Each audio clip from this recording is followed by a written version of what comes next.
Everybody's got a price, it's the $1 million man. Podcast in demand. Understand, everybody's got a price. $1 million man. Everybody's got a price. $1 million man. Everybody's got a pod, it's the $1 million man. Podcast in demand. Understand, everybody's got a price. $1 million man. Everybody's got a price.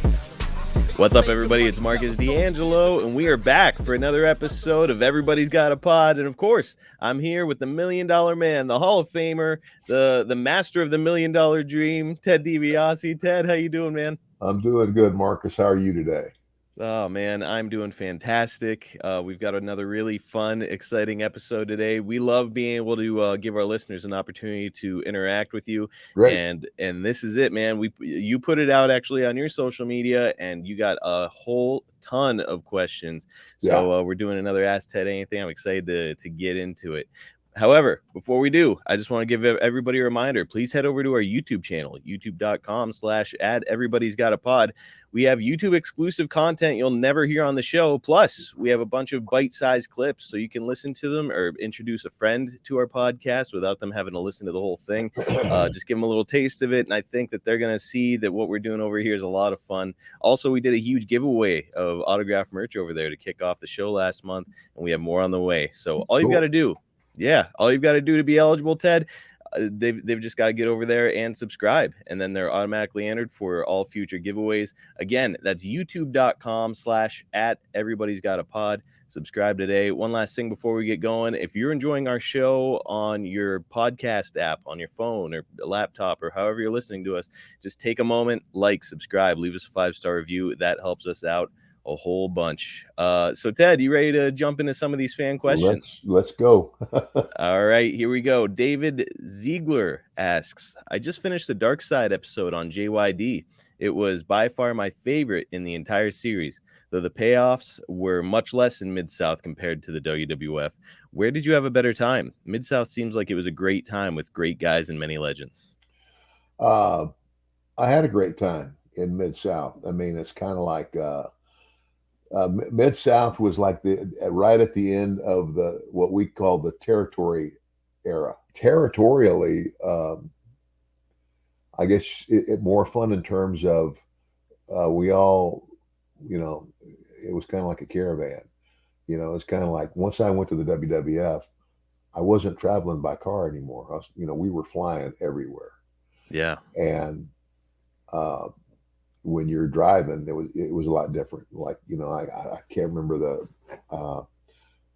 Monday nights were back in Mid-South days, and it was a big territory, huge, but just like one of the circuits. A lot of guys lived in Baton Rouge, so we'd wrestle in New Orleans on Monday night. That's easy. That was like an 85-mile trip.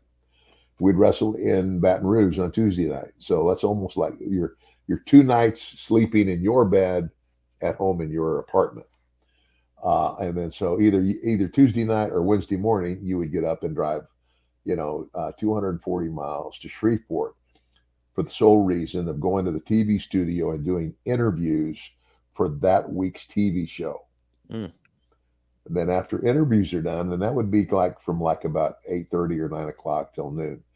Then you'd have lunch, get in your car, and you would drive 200 miles east to Jackson, Mississippi, and wrestle in Jackson Wednesday night.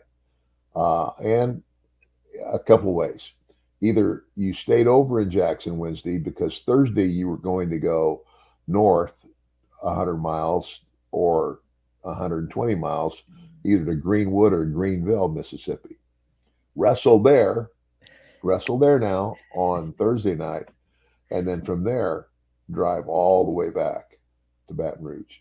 Now, it is from Jackson, because I live in a suburb of Jackson, Mississippi now.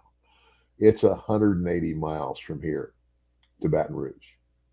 So that's a 280 or maybe almost a 300-mile trip, depending on whether you were in Greenwood or Greenville, back to Baton Rouge on Thursday night. And then Friday, you would wrestle either in there were a few possibilities. One place was a little place called La Ranger. I mean, La Ranger is so small. It was but they would pack this little building, and it was like only, I mean, it was like 30 minutes from Baton Rouge, and this little bitty town. Or you might go to Lafayette. Lafayette was 30 or 40 minutes, I think, from Baton Rouge, and yeah, and wrestle there, and then you go back home. And then Saturday, depending on what week it was, once Bill Watts bought Houston, we would drive all the way to Houston, and wrestle in Houston on Saturday night, and drive back. How long was that trip? Oh my gosh, it was like 350 miles, I think. My goodness. The only time that we would fly is Bill Watts would fly us like from Baton Rouge on a Saturday. He'd fly us to Oklahoma City, and we would work a show at like 1 o'clock in the afternoon, and that would be over at 3. And then we would get in our rental cars, and drive 100 miles to Tulsa and do an evening show, and then get on a plane in Tulsa Monday, fly back to Baton Rouge, get in our cars, and drive to New Orleans. It was nuts. It's like, sometimes I think about that and I said, God, I can't believe I did that. And I mean, but then once we went to the WWF, I mean, and most of that was flying, but a lot of times what Vince would do was he would like fly us into, say, Chicago, and maybe, okay, you work in Chicago on Friday night, and then Saturday, you go about 100 miles north to Milwaukee, and then on Sunday you go another, I don't know how far it is from Milwaukee to Green Bay. Work in Green Bay on Sunday night, and then Sunday night drive all the way back, stay over in Chicago, and then catch a flight out Monday morning. But still, it's travel. I mean, travel, but not all of it was by car. And and again, because of the traveling by car most of the time, the camaraderie and I don't know, it was just, I guess it was like a little less stressful than flying and having to be sure you don't miss your flight, and you got to get your rental car, and you got to do this, you got to do that. When we were just driving, you just got your car and you went. But the end of the territory days, I hated to see him go. Man, hearing all the stories about the territories, and gosh, there's a lot out there now in this podcasting era. Man, it sounds like it sounds crazy. Don't get me wrong. It's like the inmates were just out running loose across the country. But the fun you guys must have had, stories, drinking, like probably a great time when you're in your 20s. Oh gosh, and I was yeah. Well, hey, look, we've got another kind of sort of dark side related question here that I'd love to hear your take on. Adam Holland asks, my question for you, Ted, is any memories of Matt Osborne while you were running the Rat Pack in Mid-South Wrestling? First of all, Ted, did you see the Dark Side of the Ring on Matt? Do what? Did you watch the episode of Dark Side of the Ring about Matt Bourne? Matt Bourne? No, I did not. Oh, okay, man, it was a tough watch. Well, and you know what? I personally never had any problem with Matt, but someone who I love dearly, who is one of the greatest guys in the world, and one of the toughest SOBs in the world, is Hacksaw Jim Duggan. Mm-hmm. Jim Duggan and Matt Bourne. I mean, I thought they were going to tear the dressing room up one night, and that was a relationship that was never good. Matt was he's just a weird guy, just a different guy. Man, what a hell of a performer! As I was watching that, I was like, man, like this guy seems pretty unhinged. However, watching his ring work, it's like, man, that dude could go. Yeah, he could go. But He was not exactly Mr. Personality. Next up, we've got Yambag Jones, who asks, "Who's your favorite wheelman, and who did you know never to get in the damn car with?" My favorite wheelman was me. Ah, And I guess I was pretty notorious for having a real heavy foot.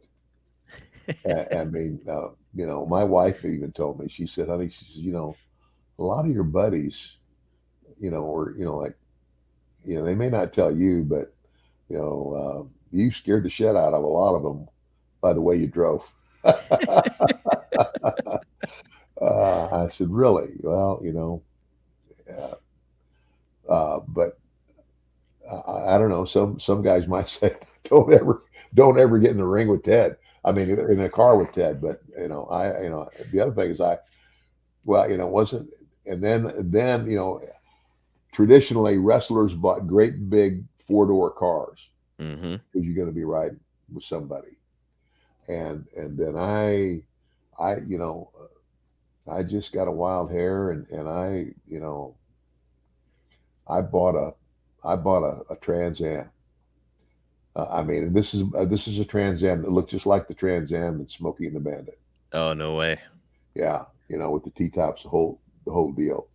And you talk about, oh my gosh, I broke a lot of records. I mean, it's like, we actually had to wrestle, on Christmas night. Think Yeah. about that. When the promoters found out that people actually would go out to events, I mean, it's like, I guess you unwrap all your presents and you want to go do something. So Christmas night became a big money night, and it was New Orleans. And I wrestled in New Orleans. I remember a Christmas morning, I got up and I drove down there and I wrestled, and it's 180 miles, I think, back from Baton Rouge. I mean, from New Orleans back to Jackson. Mm-hmm. And I did it in 2 hours and 10 minutes. I take it the police didn't try to stop you? Brother, it was Christmas night. There wasn't anybody on that highway.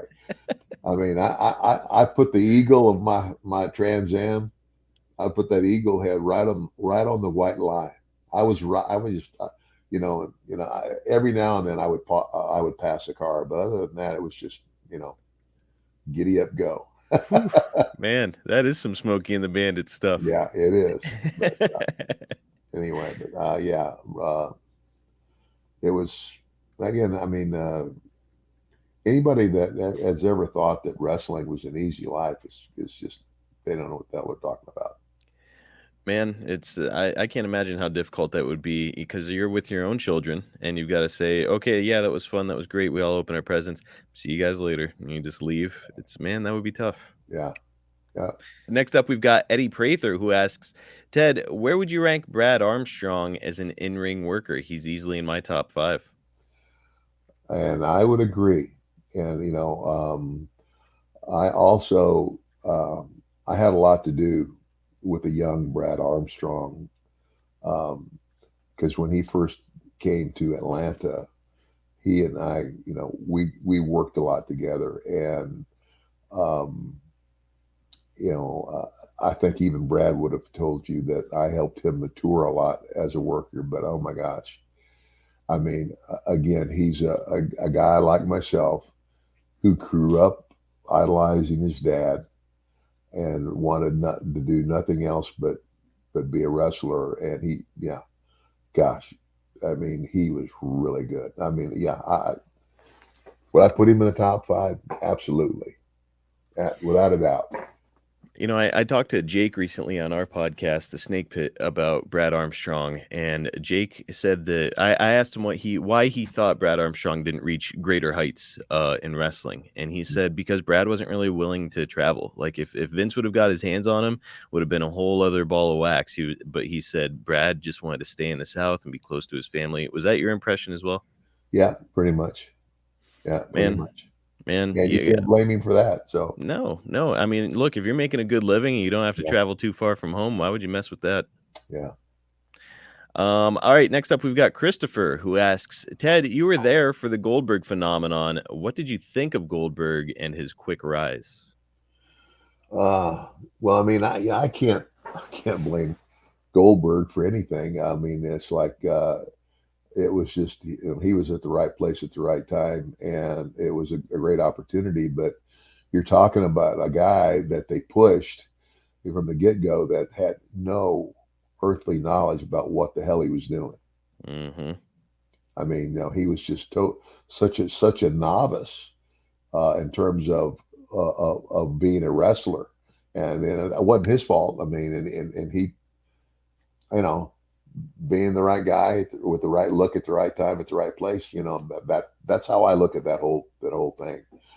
Personally, I think he's a great guy. But I have never considered him like, I wouldn't put him in the top five, maybe not even the top 10 of like performers. He was just, again, he came, out of football, and that was his way in, and there's nothing wrong with that either. I just was never that impressed with his wrestling ability. No, I mean it was kind of like a train wreck where he's coming out there and I as a kid I'm watching him and I'm like, "Hey, I like this guy because it looks like he's just beating the shit out of everybody he gets in the ring with." As it turns out he was. Yeah, Like yeah, apparently those spears and kicks could be pretty stiff. yeah, yeah. RCS 88 asks, if you formed the Rat Pack in the WWF in 87 to 88, which two guys on the roster at the time would have been a good fit? I mean, Jim Duggan was there. In the WWF, Yeah. no, the Rat Pack never made it to the WWF. That was me and Hacksaw and And Bourne. Bourne. Yeah. Well, so his question is, if you had formed it in the WWF, what two guys on that roster would you have liked to have paired up with? Um, Hypotheticals. oh my gosh. Yeah. Wow. I don't know. Who else was there with me? I mean, I mean, what were the other heels with me? Jim was there. In theory, if you wanted to form the Rat Pack, I guess you could turn Jim Duggan heel. And trying to think of who else stood Yeah. out in that era. I don't know. Hey, I, look, maybe the move is you take a team like the Brainbusters, Arn and Tully, because they were there in '88, yeah. and there's your Rat Pack. That could work. That could work. Or if I again Hacksaw would have been great. And Jake. Oh my Yeah, gosh, could turn you Jake imagine? heel. All right, I like your idea better than mine. Yeah. Jimmy asks, Ted, what can you tell us about your relationship and working with Scott Hall? I didn't work a lot with Scott Hall. It's like when he first started, when that whole thing got going, and I had a match with him, put him over,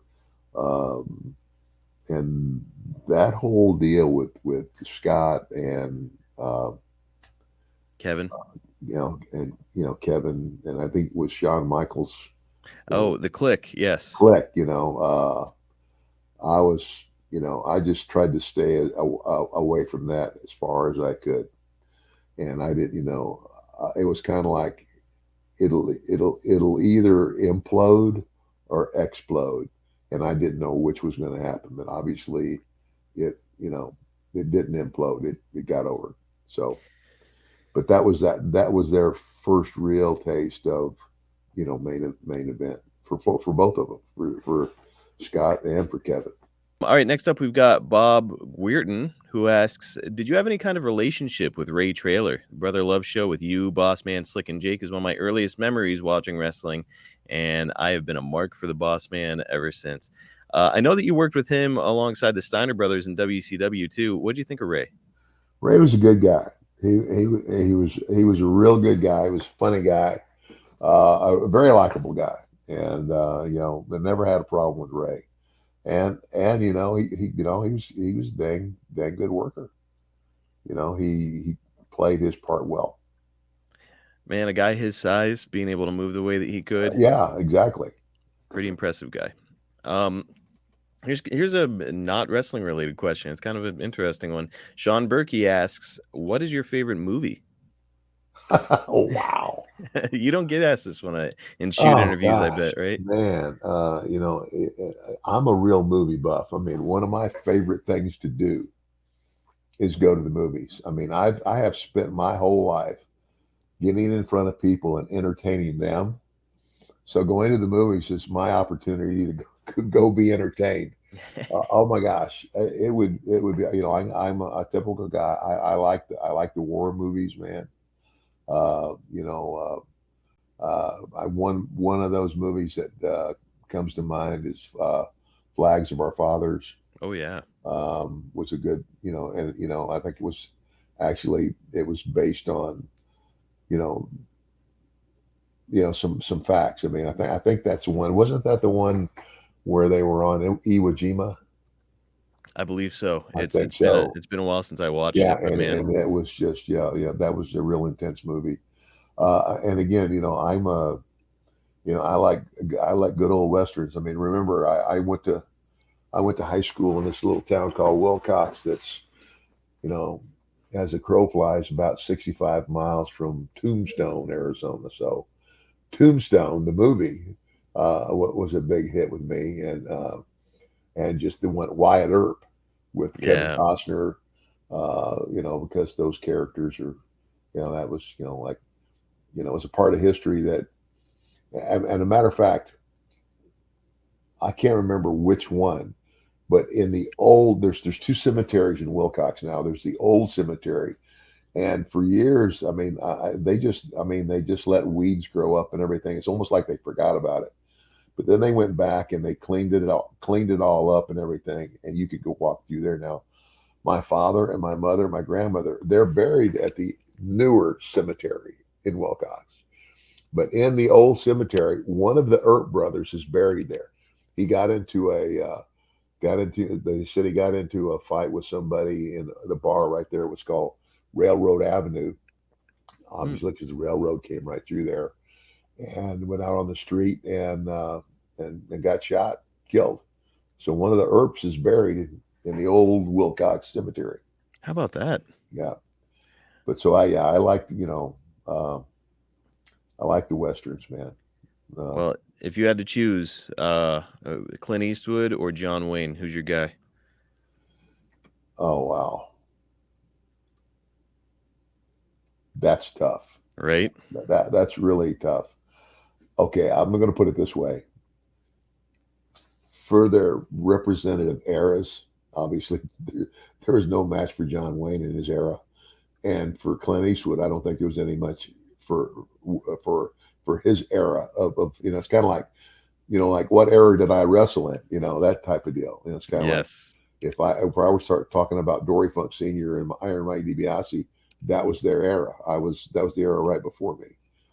I mean, that's a toss up, man. I mean, both those guys, in my estimation. And John Wayne did a lot of westerns, but he also played other parts and was good in all of them. My Same thing with Clint Eastwood. Yeah, He kind of branched out and started to do some serious stuff and directing, and yeah, it's that's a tough one for me too. yeah, Because man, John, like I love that movie Rio Bravo with John Wayne and yeah, Dean Martin and those guys back in the yeah. day. But some of the stuff that Clint Eastwood has done, even modern, is man unbelievable. Another one of my an all-time favorite movie, The Alamo. Oh yeah, The Alamo with John Wayne, and oh gosh, a litany of stars were in that movie. man says you got me. You're giving me the itch to go and watch some old westerns now. All right, next up we have got Darth Vengeance who asks, who would you love to work with today? Ted, any modern day wrestlers stand out to you? uh, I've got to be real honest. I am not a big fan of the modern era of wrestling, and I'm just uh, the guy Roman Reigns. I mean, there's I guess probably one of their biggest stars now, right? Yeah. Or is Roman Reigns the guy? I mean, is he not like would he be Hulk Hogan of modern day?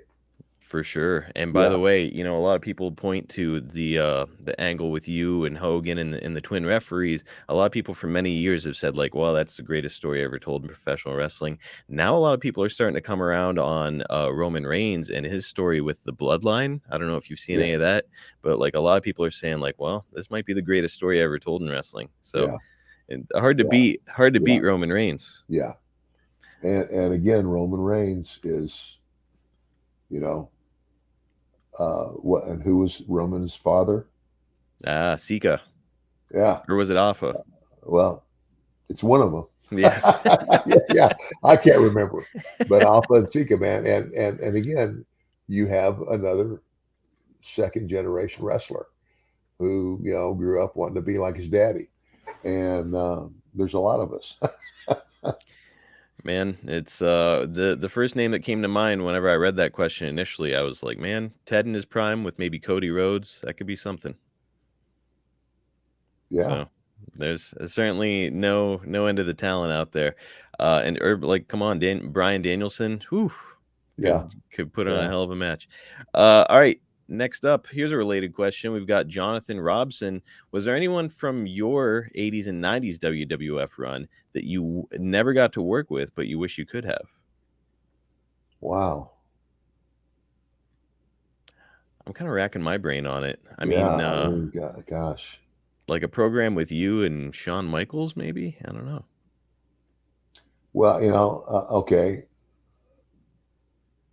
that would be one because I did never get to work with him there, but I did. I did work with Sean in Mid South when he first started. When he first, I mean, the first time he showed up in the dressing room for Bill Watts, I was there, and I did a TV match with him, and I could tell he had the stuff, buddy. Even as a young guy, he wasn't green or didn't come off as green. No, he, for as young as he was, well, again, it's kind of like you can tell, you So can tell, you can't, you can't, the one innate thing that you can't give anybody is charisma. And if you don't have charisma, you're never going to be a successful wrestler. mhm. I mean, and there's a lot of guys like, for example, I mean, not only was Sean full of charisma, but he was an excellent worker. Our next question is from Brent Lindsay. He asks, with all the talents having problems with pain relievers and alcohol abuse problems due to injuries, my question is, how did you deal with the day-to-day pain problems without abusing substances? Well, I mean, you gotta be careful. That's all I could say. Um, the you know, I took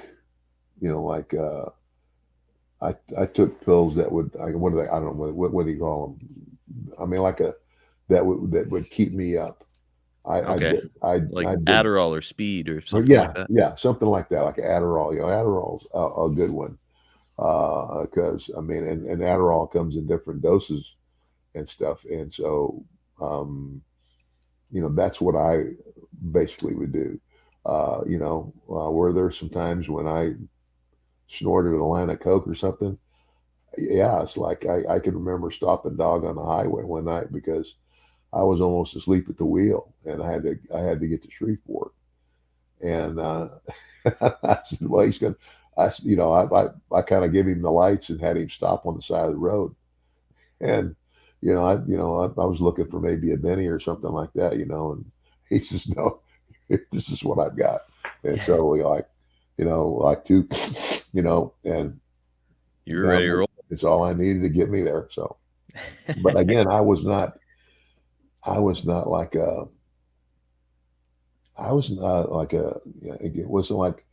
it wasn't like an everyday thing for me. Uh, any of that stuff. And I couldn't stand pot. I mean, I think the first time I ever smoked pot, it was kind of like some guys could smoke pot, and it was like they took an upper. It's like they're like this. Mm-hmm. Not me. I'm like this. I'm like, I'm really hungry. And could somebody please help me get out of this chair? So me and marijuana did not mix at all. You know, if now I have, and like, like today, like you can get gummies. That, I mean, it's pot. Yes. But and what I do is I'll take half of one of those, and it helps me go to sleep, stay asleep. It's not relaxing; it's better. I've heard about a lot of people that use gummies for whether it's Yeah, sleep issues or anxiety. Like, yeah, man, it's yeah, a lot of people still say like, oh well, it's a drug. It's kind of medicine if you're not yeah, using it for yeah. recreation. And I never, I mean, and again, I traveled with JYD a lot. JYD, I mean, a JYD dog could smoke a joint, and it was like it lit him up. I'm telling you, it had that effect on him. Where I would have been over here like this, he's wide eyed. And so you know, and he just got into it to, way into it too much. Sad story. That is, I mean, watching that, it was tough. If you missed the Dark Side of the Ring with JYD, which aired last night as we're recording this, go out of your way to go and find the replay of it because man, it's a tough story, and certainly heartbreaking at the end, but really it's a lot of it's a celebration of him and his incredible career. Yeah, yeah. Next up, Ted, we've got Brian Deere. How did you come up with your finisher, the $1 million dream? Ted, you were doing the fist drop when you first got there for a while, right? Well, the fist drop was never a finish, really, and so it's kind of like it was something I used, and it's something that was unique to me because not too many people did that. And after a while, I had to modify it because what I would do is I would kick out and I would come down and I would have my left arm in tight and I'm coming down with the fist like this. And Yeah. as long as I held that right there, like in the middle of my chest, even though it looked like it, like took his head off, it just barely touched it. And so, yeah, a lot of people liked the fist drop, but it wasn't a finisher for me. And it's kind of like you have to come up with a finish that you can do on anybody, Mm. you know. And so there were some things, it's like I could, like I don't know I think somebody did a power slam as a finish, and it's like, well, I could do a power slam with a lot of guys, but you put me in there with a 350-pound guy, I ain't gonna be able to power slam him, right? And so what I called the $1 million dream was a modified sleeper hold. And And it's smart business too, yeah, because really it reduces the wear and tear on your body. If you're hoisting a dude up for a finish every single yeah, night, yeah, man, that'll beat you up. yeah. So yeah, I just called it the $1 million dream, and it was just a modified sleeper hold, and that's why that's something that I could put on anybody. So I've heard Hogan say over the years that his biggest regret is that he didn't just use a sleeper hold as his finish because he's like, I had the largest arms in the world, so to speak, and I should have just used a sleeper instead oh of dropping on my ass every night, which screwed up his back. yeah, exactly, exactly. All right, Ted, we'll do a couple more and then we'll get out of here. Aaron Liebman asks, did you consider going back to the WWF after it became apparent WCW had no plans for you in 1998? Well, no, actually, I by that time, again, my whole move to WCW was a move. I mean, because my initial contract with them was a 3-year guaranteed deal, and I got each year got more, and it was no cut, and whether they used me or they didn't use me. So um, I think when I first got there, I don't think I mean, again, like um, who was running it? Bischoff, Eric Bischoff. And I like Eric. Eric's a nice guy, but I'll be honest with you. At that time, Eric didn't know squat about wrestling. He was learning. I mean, how he got put in that position, I still don't understand. But if you take the ball, try to run with it. It was around 1998, and I think, and I don't know this for sure, but I think it was like right around the time that Scott Steiner turned heel and joined the NWO that like we just kind of stopped seeing you on TV, because you had been managing the Steiner brothers, and it's like at that time, as you're not Well, being used, were well, you like, hey, maybe I could go back at some point? well. I mean, again, and the Steiners were baby faces, Yeah, and that was the deal. And when I first came in there, I was a heel, and so it's almost like they turned me baby face, uh, and put me with the Steiners, and I guess that's because they really didn't have anything else to do with me, I just told Eric, I said, look, I said, if you're not going to do anything else with me, then you might as well just leave me home, because I knew whether they left me home or not, I was going to get paid, and and that was it. And by that time, the other thing that was ramping up, and I told, well, that was the other deal. The other reason I think that they turned me babyface is I told them, I said, look, I said, I have a ministry now, and I'm making a lot of appearances on Christian television. And so you might think about doing something to turn me babyface, because as far as because for the fans, it kills the whole thing. They see me on a religious program, talking about Jesus Christ, and then I'm this heel manager on TV. It's kind of like it kills it. I mean, that's right. kills the whole mystique, right? Yes. And so that's why they turned to me babyface. But that part of my life was becoming much more important. So, I just looked at that as, okay, I'll take the 3 years, and then, well, because I wasn't going to work a lot for them, it gave me a lot more opportunity to book events, with churches, and that's what I did. All right, Ted, last question, then I'll let you go. TJ Sherwood asks, who was your toughest opponent in the ring as far as actual work with them physically? So I think that TJ is asking, like, who maybe did you struggle to bring the best out of in the ring? Oh gosh.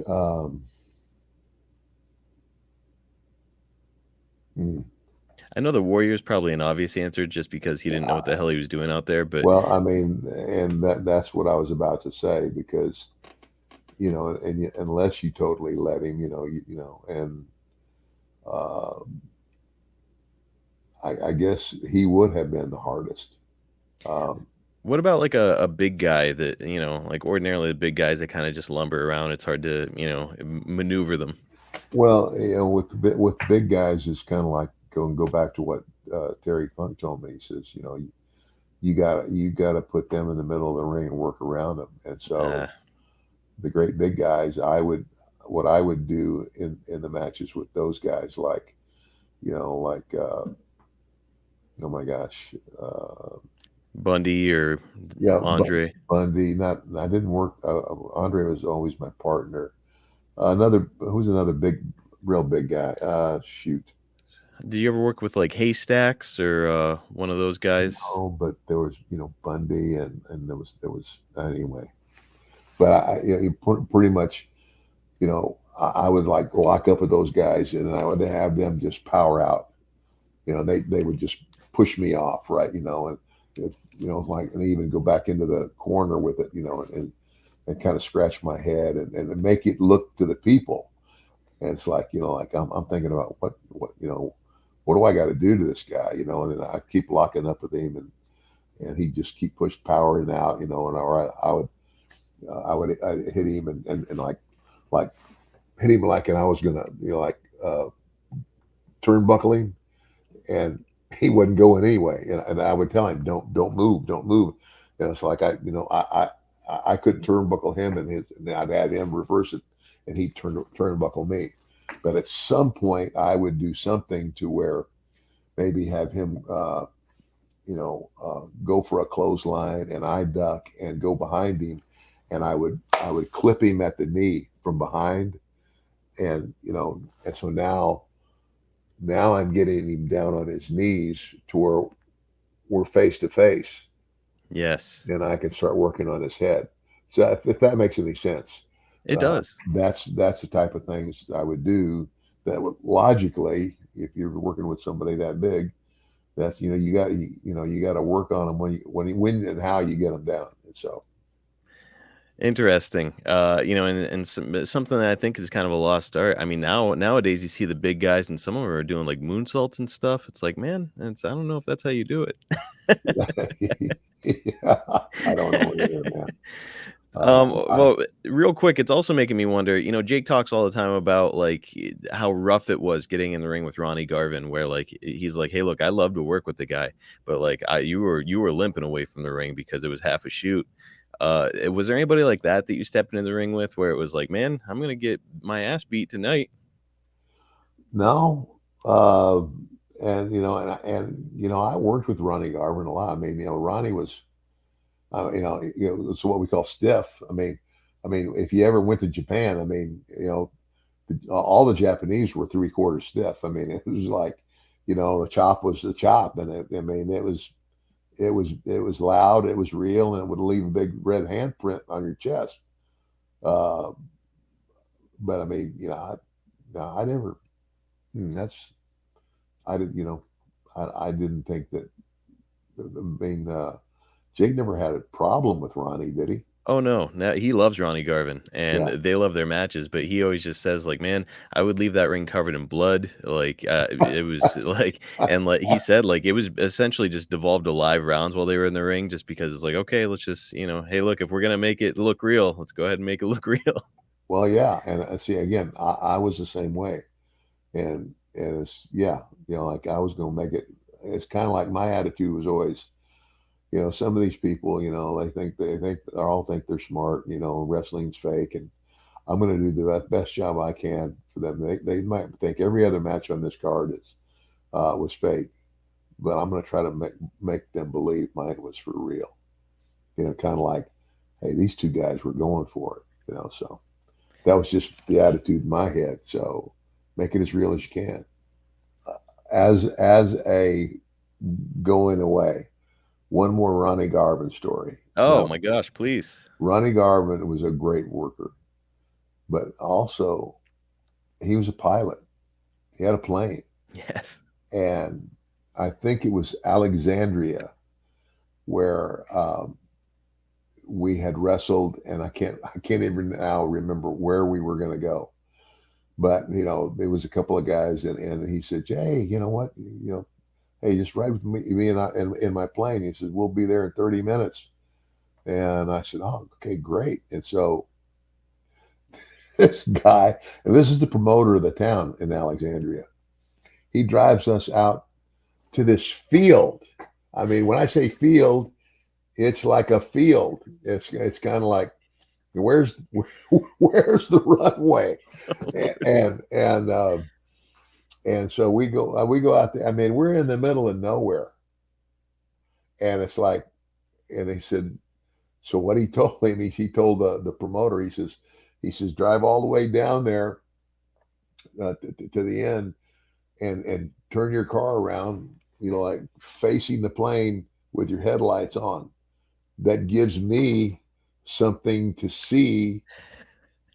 In other words, as long as I can, I'm gonna take off coming right towards your car. Oh my God.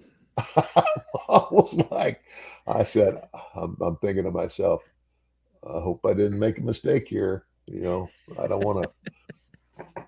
What was it? I don't want to be but the next Buddy Holly story.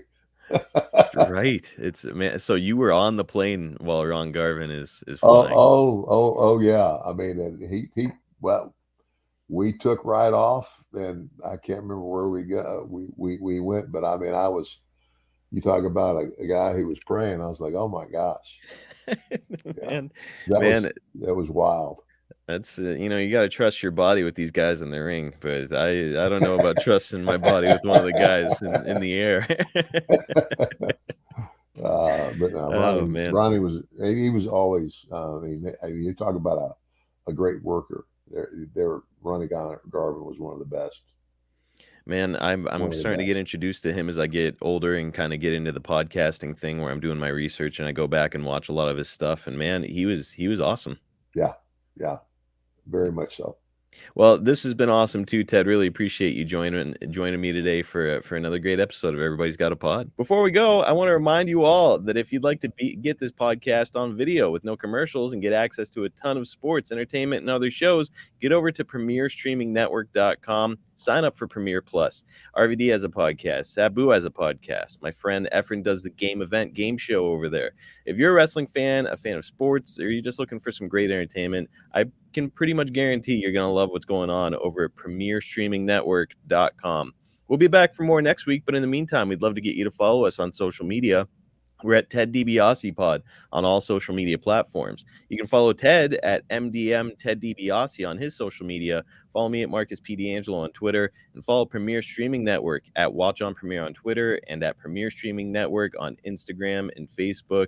Man, Ted, every time we go into one of these episodes, I know it's going to be good, but you always overcome even my expectations. This was a great episode. My pleasure, and I look forward to the next time.